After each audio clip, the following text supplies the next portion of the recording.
I'm Baroness Verma, and I'm speaking to all of you on International Women's Day from the House of Lords in the UK.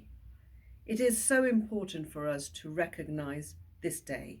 This is a day when we see all of maybe some of the achievements that we've had achieved over the past few years for women and girls. But we all recognise there is so much more to do, especially in countries where women's voices are completely suppressed. And I'd like to put my focus to a message for my sisters, to my mothers in Iran, who are braving the pain and the torture and the arrests of the violence of the regime in Tehran, in Iran. It is so important that we don't let their voices remain unheard, and for all of us in the world to come together as a collective voice to say that this is just not acceptable. We cannot allow tyranny, we cannot allow oppression of women in Iran.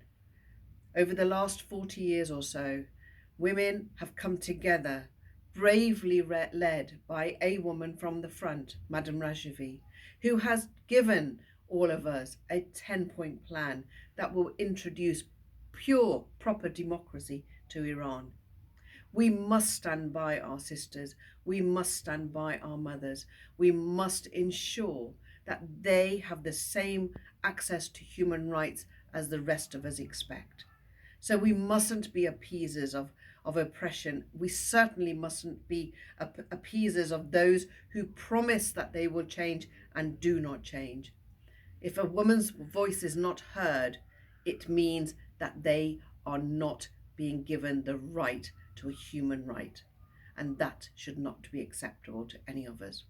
So I reach out to all of you on this very important day when we remember all of the hardships and all of the gains. There is still too much to be done in Iran.